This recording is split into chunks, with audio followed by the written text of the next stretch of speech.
Amados irmãos e irmãs, em nosso Senhor Jesus Cristo, Deus deu ao homem, conferiu, dotou o homem e a mulher da capacidade de se concentrarem nas coisas que são importantes na sua vida. Nós, por exemplo, quando estamos a trabalhar nos nossos empregos, quando estamos na escola, aqueles que estão na universidade, já têm 20, 18, 17, 20 e tal anos, e mesmo as crianças que andam na escola, eles abdicam, põem de parte as suas distrações. Quando uma criança está na escola, diante do seu professor, não está a brincar com carrinhos. O carrinho é uma distração, não é? Quando estamos no nosso emprego, como eu disse, nós concentramos-nos no que estamos a fazer, para fazermos bem feito aquilo que o patrão que nos emprega nos pede que façamos, para não ficarmos sem salário no fim do mês. Ou seja, voltando ao princípio, tem que ser rápido, ágil, filho. Obrigado. Voltando ao princípio, nós temos a capacidade de nos concentrarmos, de pormos de parte, repito, aquilo que não é importante na nossa vida. São Paulo, um dos 12 apóstolos de nosso Senhor Jesus Cristo, São Paulo diz que nós temos que concentrar as nossas mentes no que é nobre, no que é justo, no que é puro, no que é amável, no que é virtuoso, no que é digno de louvor. Estas são as palavras do apóstolo Paulo. Lede o Evangelho e vereis que lá estão. Vede que São Paulo apóstolo diz, nós temos que nos concentrar nisto, nestas 6 palavras que eu acabei de referir e que significam um mundo do que é importante. Então, o Domingo de Ramos que celebramos hoje, a entrada de Nosso Senhor Jesus Cristo em Jerusalém, é um desses momentos no qual nos devemos de concentrar. É um desses momentos no qual as nossas mentes, como diz o apóstolo São Paulo, devem estar atentas. O Senhor, nosso Deus e Salvador Jesus Cristo, entra hoje em Jerusalém. E o que é que nós ouvimos do Evangelho? O povo tira os casacos, tira as vestes, tiram as túnicas, jogam tudo no chão, para que Cristo passe como um rei por cima das vestes daquele povo que aplaude o Senhor quando ele entra em Jerusalém, Hosana, Hosana, Hosana, ao filho de David. Este povo faz isso.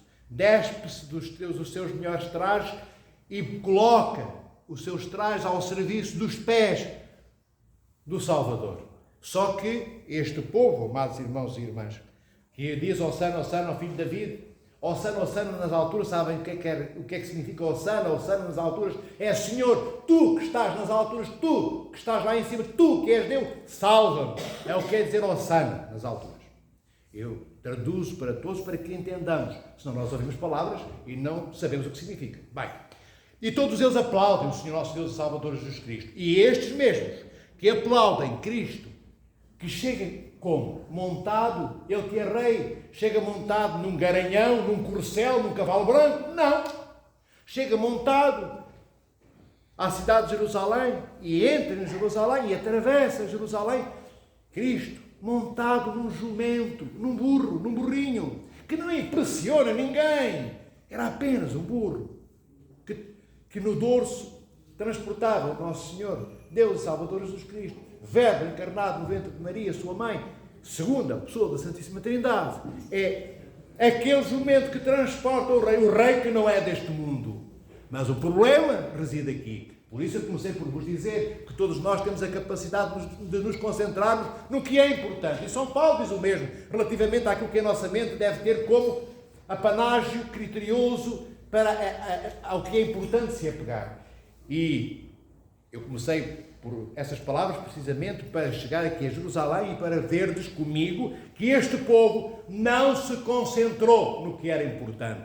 Eles olham para Cristo e veem que um rei deste mundo, um rei que os libertasse do jugo, da paulada diária que as tropas do Império Romano lhes davam, na cabeça, nos ombros, nas mãos, no rosto, as prisões, as mortes. Porquê? Dos judeus? Porque era uma nação ocupada por um império, que era o Império Romano. Era uma invasão estrangeira que estava ali. Bem, e o povo não era mais livre. E então eles viam em Jesus Cristo, nosso Senhor, o libertador dos romanos. Um rei que sentasse no trono onde estava o rei Herodes, onde tinha estado o rei Herodes. Só que, se eles prestassem atenção, se as mentes daquelas gentes que aplaudiram nosso Senhor Jesus Cristo tivessem, como São Paulo diz, concentradas no que é nobre, no que é justo, no que é puro, no que é louvável, no que é virtuoso, no que é digno de louvor, eles diriam, não bate certo. Este rei não vem num cavalo branco, ele vem num burrinho, não pode ser. Não é este Cristo que nos vai libertar do Império Romano. Mas eles não prestaram atenção aos detalhes. E é nos detalhes que Cristo se revela. E ele revelou-se como aquele Cordeiro de Deus que tira os pecados do mundo. E o que sei que significa? O Cordeiro de Deus que tira os pecados do mundo. Cordeiro de Deus porque é o Filho de Deus, nosso Senhor Jesus Cristo, Verbo encarnado. Ele é dócil, ele é manso, ele é amigo, ele é carinhoso e terno, puro, como um cordeiro. Um cordeiro leva-se para o matador e ele não diz nada, ele vai para a morte com aqueles olhinhos ternos. Às vezes uma lágrima sai de um cordeirinho que tem lá, sai, que eles sentem o perigo, mas não fazem nada, deixam-se levar. E o Senhor, humildemente, nosso Senhor Jesus Cristo, deixou-se levar para a cruz, não fugiu da cruz que se aproxima, na próxima semana. E que já hoje, do alto, do pináculo da cruz, onde o Senhor vai subir neste domingo de Ramos, que antecede essa cruz, nós já sabemos que o Senhor vai passar pela morte, vai passar pela cruz. E hoje, em Jerusalém, toda esta gente aplaude. E são talvez 15, 20 mil pessoas que aplaudem o nosso Senhor Jesus Cristo. Mas como não ligaram ao que era importante, não estavam atentos ao que era fundamental, daqui a uma semana, em vez de dizerem ao Filho de David, ao Sana, nas alturas, vão dizer crucifica-o, crucifica-o. É o que vão dizer. Estes mesmos, amados irmãos, se não tivermos cuidado, podemos ser nós.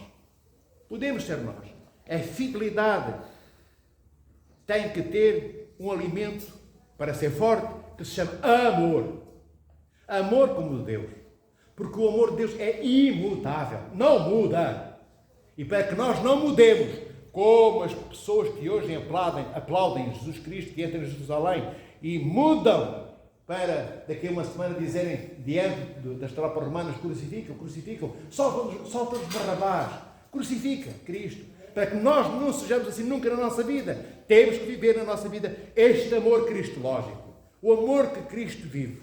Ele sabe, ao entrar em Jerusalém, que todos aqueles que o aplaudem o vão, daí a uma semana, deixar de aplaudir e regozijar-se, alegrarem-se com a sua morte.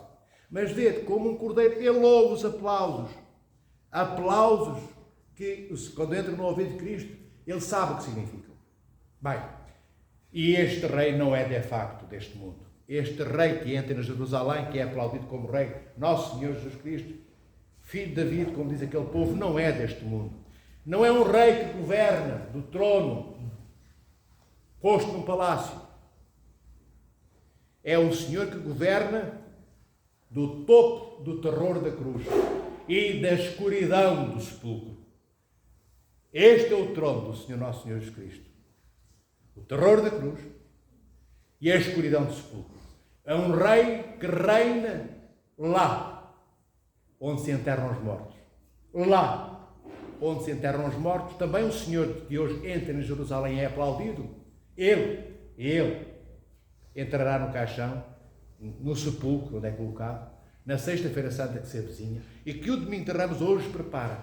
O Senhor também passará pela morte, descerá ao Hades e depois ressuscitará daqui a uma semana no sábado santo glorioso, no sábado de toda a vida.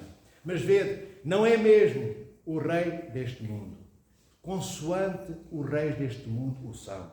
Não é um rei que abraçasse os poderes do ouro, das joias, os poderes dos exércitos que tantos reis tinham e os tornavam poderosos. Não é um rei que queira protagonismo, a não ser o único que ele aceita como protagonismo, para ser protagonista único, a morte.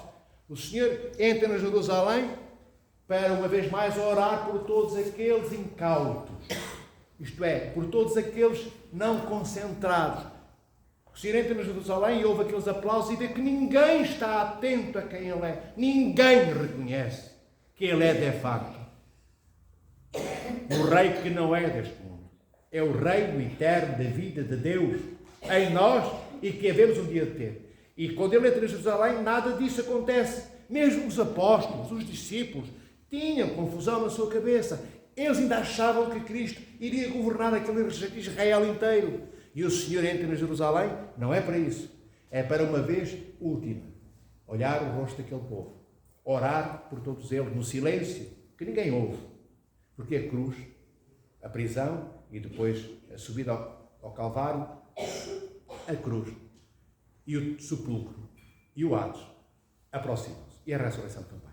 Então façamos destes ramos que hoje vamos distribuir a cada um de nós e de vós, não uma imagem da desatenção que aquele povo que recebe hoje Cristo em Jerusalém teve, mas que quando olhamos para este ramo nos lembremos que o Senhor não é Rei deste mundo, é o Rei de toda a vida eterna, na qual este mundo, um dia transfigurado à imagem e à semelhança da criação diante de Deus como ela deveria ser e não é ainda, também, então nesse caso, será Rei deste mundo transfigurado. É o Senhor da vida eterna, do reino eterno. As suas tropas não eram, nem são os soldados deste mundo, são os anjos de seu Pai, que o Senhor não convoca, que o Senhor não usa, que Ele não precisa de tropas, porque Ele é o Senhor do amor. Ele é o paladino, o defensor, o escudeiro-mor de Deus, seu Pai. Ele é nosso irmão. Cristo é nosso irmão, porque nós somos batizados, como Cristo foi batizado. Nós recebemos o santo óleo do crisma, fomos ungidos com o santo óleo do crisma.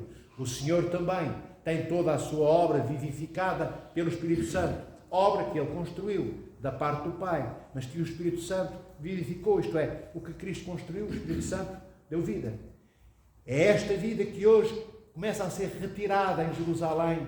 Os aplausos são enganosos. Estes aplausos já são um princípio de retirada, de redução, de enfraquecimento da vida de Nosso Senhor Jesus Cristo. Porque quando terminarem os aplausos, o coração, que já mudou, não vai aplaudir mais Nosso Senhor Jesus Cristo. Vai dizer crucifica-o, crucifica-o. Estamos a 4 dias do Senhor ser preso.